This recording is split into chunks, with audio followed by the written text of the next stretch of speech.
Hello everyone, welcome to philosophy junction. My name is Deepak Kumar.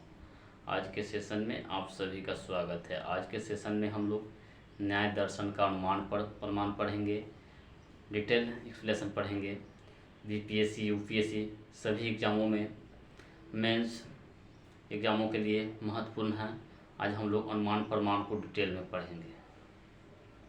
न्याय दर्शन के प्रतिपादक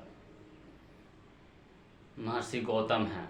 महर्षि गौतम का पूरा नाम मेघातिथि गौतम है। इनका अन्य नाम अक्षपाद है। इन्हीं अन्य नाम के कारण इनके दर्शन का नाम अक्षपाद भी कहा जाता है। संपूर्ण न्याय दर्शन का आधारभूत स्तंभ न्याय सूत्र है, जिसपे ही संपूर्ण न्याय दर्शन जिसके इर्द गिर्द जिसपे प्रवाहित है। न्याय दर्शन का आधार मूलतः न्याय सूत्र है, जिसके रचयिता महर्षि गौतम हैं। न्याय दर्शन क्या होता है? न्याय दर्शन सत्य को जानने की खोज, सत्य की जानने की मार्ग, सत्य की जानने की विधि, सत्य को जानने के साधन न्याय दर्शन कहलाती है। न्याय दर्शन में सत्य को जानने के लिए 4 साधन हैं, 4 सोपान हैं। 1 नंबर में प्रत्यक्ष, 2 नंबर में अनुमान, 3 नंबर में शब्द, 4 नंबर में उपमान। आज हम लोग चौथे नंबर उपमान है, सेकंड नंबर स्थान अनुमान का आता है। अनुमान को हम लोग डिटेल में पढ़ेंगे। अनुमान न्याय दर्शन में अनुमान प्रमाण का द्वितीय स्थान है। अनुमान 2 शब्दों के योग से बना है, अनु प्लस मान। अनु का अर्थ होता है पश्चात और मान का अर्थ होता है ज्ञान, अर्थात बाद के ज्ञान को, पश्चात ज्ञान को अनुमान कहा जाता है। मूलतः चरवाक को छोड़कर के सभी दर्शनों में अनुमान को प्रमाण के रूप में स्वीकार किया गया है। एक चरवाक ही ऐसा दर्शन है जिसमें ओनली फॉर प्रत्यक्ष को ही प्रमाण के रूप में स्वीकार किया गया, अनुमान की अवहेलना की गई है। बाकी सभी दर्शनों में अनुमान को प्रमाण के रूप में स्वीकार किया गया है। ऐसा कि मैंने आपको एक्सप्लेनेशन बताया कि बाद के ज्ञान को अनुमान कहा जाता है।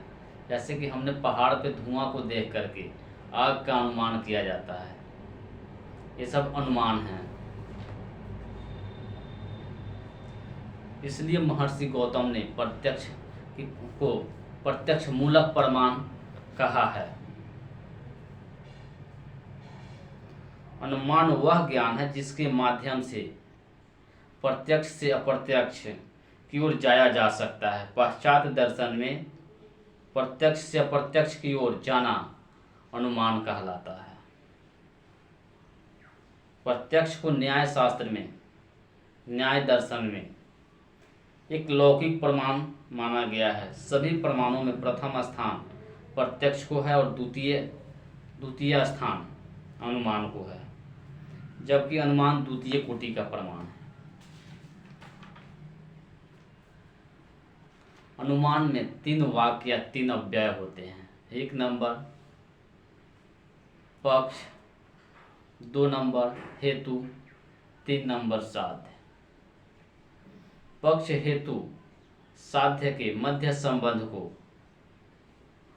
व्याप्ति कहते हैं, जिसका हम लोग डिटेल एक्सप्लेनेशन पढ़ेंगे।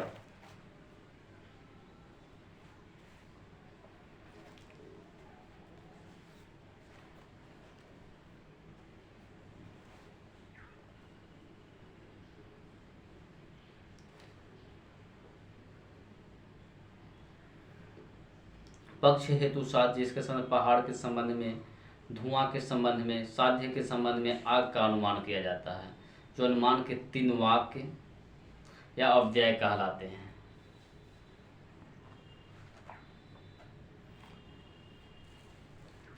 अनुमान के पंचव्यय।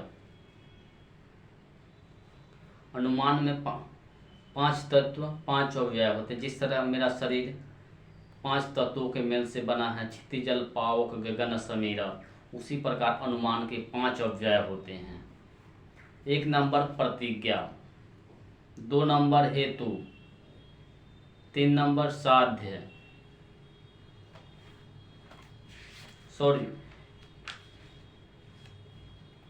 एक नंबर प्रतिज्ञा, 2 नंबर हेतु, 3 नंबर उदाहरण, 4 नंबर उपनयन, 5 नंबर निगमन। अब हम सभी को डिटेल में पढ़ेंगे। प्रतिज्ञा, जिस अनुमान से जिस वाक्य को सिद्ध करना है, जिस वाक्य को साबित करना है, जिस मंजिल को, जिस कथन को साबित करना चाहते हैं, वे प्रतिज्ञा कहलाती है। जैसे कि मान लीजिए कि हमें पहाड़ पे आग को सिद्ध करना चाहते हैं, इससे पूर्व हमें यह जान लेना, स्पष्ट रूप से प्रकाशित करना प्रतिज्ञा कि पहाड़ पर आग है, एक प्रतिज्ञा रहता है। हेतु का स्थान भारतीय न्याय वाक्य में दूसरा है। अपनी प्रतिज्ञा को सिद्ध करने के लिए युक्ति दी जाती है, जिसे हेतु कहा जाता है। उदाहरण के लिए पर्वत को आग को प्रमाणित करने की आवश्यकता है। हम हुम का सहारा लेते हैं कि पर्वत धूम है, इसे हेतु कहते हैं। उदाहरण, जिसे हम दृष्टांत भी कहते हैं, इंग्लिश में एग्जाम्पल भी कहते हैं, एक्सप्लेनेशन भी कहते हैं। जिस युक्ति के आधार पर साध्य को प्रमाणित किया जाता है और उसकी पुष्टि के लिए उदाहरण उपस्थित किया जाता है। यदि हम धुआं के आधार पर आग को प्रमाणित करना चाहते हैं तो इसके लिए दृष्टांत या उदाहरण होना आवश्यक है। उपनयन, उपनयन को पंचव्य वाक्य में चौथा स्थान प्रदान किया गया है। उदाहरण हेतु साध्य, हेतु और साध्य का व्यापक संबंध दिखलाने वाले पश्चात संबंध को दिखलाना ही उपनयन कहलाता है। धुआं और आग जो व्याप्ति का संबंध है, इसी के प्रयोग से पहाड़ के संबंध विशेष प्रयोग किया गया है।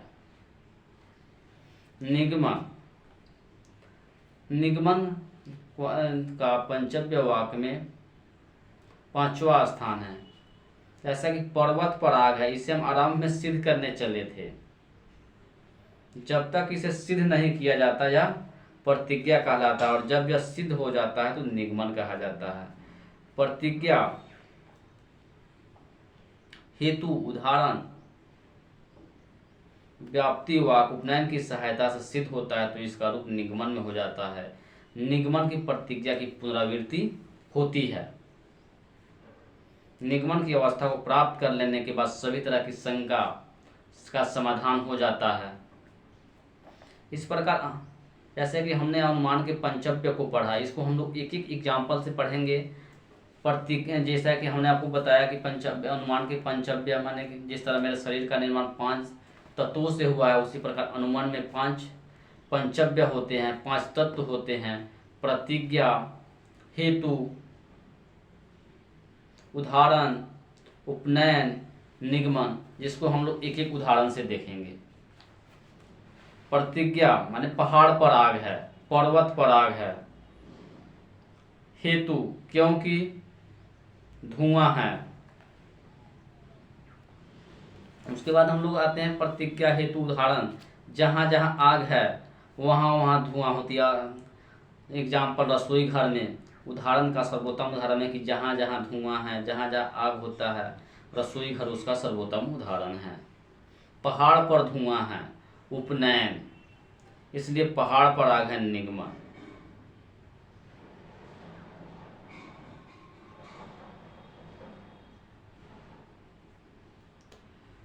पश्चात न्याय वाक्य और पंचव्य वाक्य में निम्नलिखित अंतर है। पश्चात न्याय वाक्य में 3 वाक्य होते हैं, बृहत वाक्य, लघु वाक्य और निष्कर्ष। परंतु पंचव्य में 5 वाक्य होते हैं, प्रतिज्ञा, हेतु, उदाहरण, उपनयन और निगमन।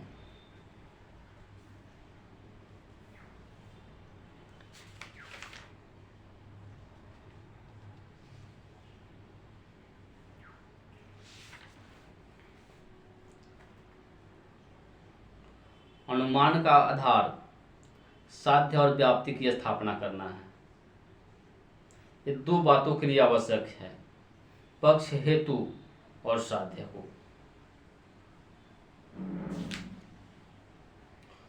न्याय के अनुसार व्याप्ति की विधियां। न्याय दर्शन के अनुसार व्याप्ति की 6 विधियां हैं, जिसका हम लोग शॉर्ट एग्जाम एक्सप्लेनेशन पढ़ेंगे। 1 नंबर में आता है अन्वय, 2 नंबर में आता है व्यतिरेकी, 3 नंबर में आता है व्यभिचारी ग्रह, 4 नंबर में आता है उपाधि निरस, 5 नंबर में आता है तर्क, 6 नंबर में आता है सामान्य लक्षण प्रत्यक्ष। अन्वय माने एक वस्तु, इसका माने संभावना, एक ही वस्तु में भावी संभावनाएं रहती है। एक ही वस्तु माने एक भाव से दूसरी भाव में समाविष्ट हो जाना, एक वस्तु से दूसरी वस्तु के भाव में प्रलय हो जाना, अन्वय व्यतिरेकी विधि कहलाती है।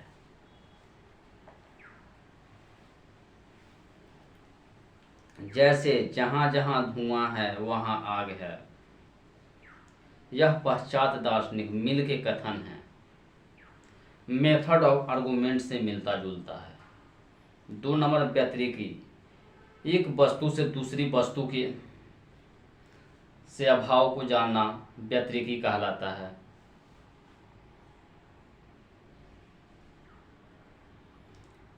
जैसा पश्चात तर्कशास्त्री मिल का कथन है, मेथड ऑफ डिफरेंस के सदृश है।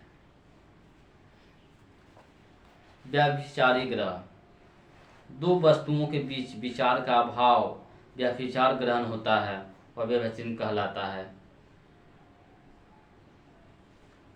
4 नंबर पे आते हैं उपाधि निरस।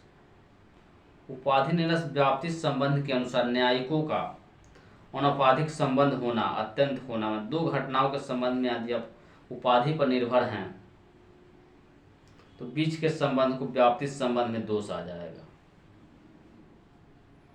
जो उपाधि निरस कहलाती है। 14 नंबर पर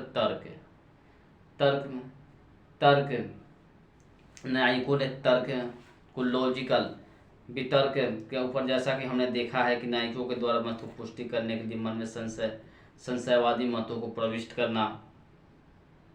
भारतीय दर्शन में चरवाक तथा पश्चात दर्शन में आपत्ति का कारण है, ये तर्क कहलाते हैं। सामान्य लक्षण प्रत्यय, व्याप्ति में पूर्ण निश्चयात्मक लाने की विधि सामान्य लक्षण प्रत्यक्ष कहलाती है। अब हम लोग अनुमान की वर्गीकरण को पढ़ेंगे। जैसा कि आप लोग जानते हैं कि अनुमान का वर्गीकरण सर्वप्रथम प्रयोजन की दृष्टि से किया गया है। प्रयोजन की दृष्टि से अनुमान को 2 भागों में विभाजित किया गया है। 1 नंबर में स्वार्थानुमान और 2 नंबर में प्रार्थानुमान। स्वार्थानुमान स्वयं के लिए अपनी शंका को दूर करने के लिए जिस कथन का, जिस स्टेटमेंट का, जिस तर्क का प्रयोग किया जाता है वो स्वार्थानुमान कहलाती है। प्रार्थानुमान, 2 नंबर प्रार्थानुमान, जो दूसरे की शंका को दूर करने के लिए, अन्य की शंका को दूर करने के लिए जिस विधि का प्रयोग किया जाता है वो प्रार्थानुमान कहलाती है। स्वार्थानुमान और प्रार्थानुमान में मेन अंतर, स्वार्थानुमान स्वयं के लिए किया जाता है और प्रार्थानुमान दूसरों के लिए किया जाता है। स्वार्थानुमान में 3 वाक्य होते हैं, पक्ष हेतु साध्य, और वहीं पे प्रार्थानुमान में 5 वाक्य होते हैं, जिसे पंचव्य कहते हैं, प्रतिज्ञा, हेतु, उदाहरण, उपनयन, निगमन, जिसे प्रार्थानुमान को पंचव्य अनुमान भी कहा जाता है। उसके बाद अन्य दृष्टि से अनुमान को फिर 2 वर्गों में विभाजित किया गया है, एक प्राचीन न्यायिकों के अनुसार और दूसरा नव्य न्यायिकों के अनुसार। प्राचीन न्याय के प्रतिपादक महर्षि गौतम के अनुसार अनुमान को 3 भागों में विभाजित किया गया है। 1 नंबर में पूर्ववत अनुमान, 2 नंबर में शेषवत अनुमान, 3 नंबर में समान दृश्यत अनुमान। पूर्ववत अनुमान उस अनुमान को कहा जाता है जिसमें ज्ञात कारण के आधार पर अज्ञात कार्य का अनुमान किया जाता है। जैसे आकाश में बादल को देख करके बारिश का अनुमान किया जाता है। जैसे कि मैंने आकाश में बादल को देखा तो मैंने अनुमान कर लिया कि आज बारिश होगी। ये सब पूर्ववत अनुमान के उदाहरण हैं। जैसा कि हमने वर्षा का ना होना, कभी कभी देखते हैं कि वर्षा का ना होना, तब हम समझ लेते हैं कि भावी फसल नष्ट हो जाएगा। जैसे कि अभी धान की खेती का स्थिति है कि अभी बारिश का इंतज़ार हो रहा है, उसको देख करके हमने भावी कर दिया कि इस बार धान नहीं होगा, ये फसल नष्ट हो जाएगा। दूसरा नंबर में आता है शाश्वत अनुमान। शाश्वत अनुमान वह है जो ज्ञात कारण के आधार पर समस्त अज्ञात कारण का अनुमान किया जाता है, शाश्वत अनुमान कहा जाता है। उदाहरण स्वरूप जैसे प्रातःकालीन हम जब सुबह उठते हैं तो चारों तरफ पानी भरा हुआ देखते हैं, कीचड़ देखते हैं, तो हमने अनुमान कर लेते हैं कि हाँ रात में बारिश हुई है। हमने मलेरिया बीमारी को देख करके यूनिफिल मच्छर के होने का संभावना कर लेते हैं। सामान्य दृष्ट अनुमान।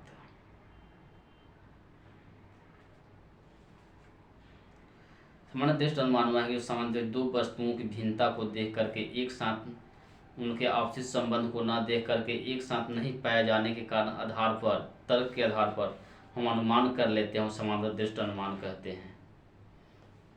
जो ही हम सुनते हैं, हम लोगों ने बगुला को उजला पाया, जो ही हम सुनते हैं कि अमुक पक्षी बगुला है, तो ही अनुमान करते हैं कि उजला पक्षी होगा। यदि राम और मोहन को निरंतर साथ पाते हैं, कभी कभी देखते हैं मोहन को देख करके उनके बारे में अनुमान कर लेते हैं कि मोहन शांत अच्छे होंगे, दृष्ट अनुमान। उसके बाद हम लोग आते हैं नव्य न्यायिक। नव्य न्यायिकों के प्रतिपादक गंगेश उपाध्याय को माना गया है। उनके अनुसार अनुमान को भी 3 भागों में विभाजित किया गया है। केवलान्वयी अनुमान, केवल व्यतिरेकी अनुमान, अन्वय व्यतिरेकी अनुमान।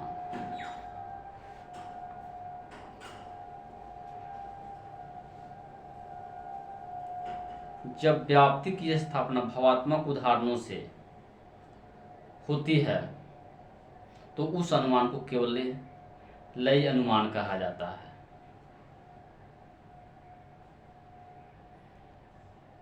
जैसे अन्वय का अर्थ साहचर्य है, एक के उपस्थित रहने पर दूसरे का उपस्थित रहना उपनय अनुमान कहलाता है। जैसे उदाहरण, सभी जानने वाले पदार्थ नामधारी हैं। घट एक जानने वाला पदार्थ है, घट एक नामधारी है, इसलिए घट एक नामधारी है। अब आते हैं केवल व्यतिरेकी अनुमान। जिस अनुमान में व्याप्ति की स्थापना निषेधात्मक वाक्यों से होती है उसे केवल व्यतिरेकी अनुमान, केवल व्यतिरेकी अनुमान कहा जाता है।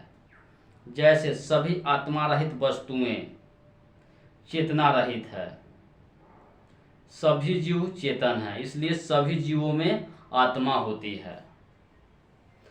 अब तीसरे नंबर पे आते हैं अन्वय व्यतिरेकी अनुमान।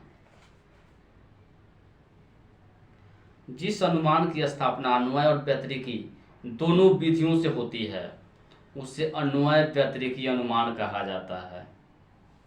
जैसे इसमें हम 2 एग्जाम्पल से आपको समझाएंगे। 1 नंबर में सभी धूमवान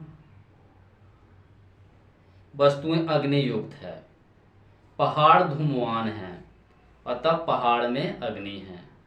दूसरे एग्जाम्पल में सभी अग्नि रहित पदार्थ भूमिहीन हैं, धूमहीन हैं, पहाड़ धूम युक्त है, अतः पहाड़ अग्नि युक्त है। ऐसे देखिए कि आपको ये सब अनुमान प्रमाण जो है सबसे महत्वपूर्ण प्रमाणों में न्याय दर्शन में दूसरा प्रमाण। आप इसको आंसर राइटिंग करते समय अपने शब्दों में यथासंभव लिखें और जितना से जितना हो आप प्रैक्टिस करें। Thank you watching for this video.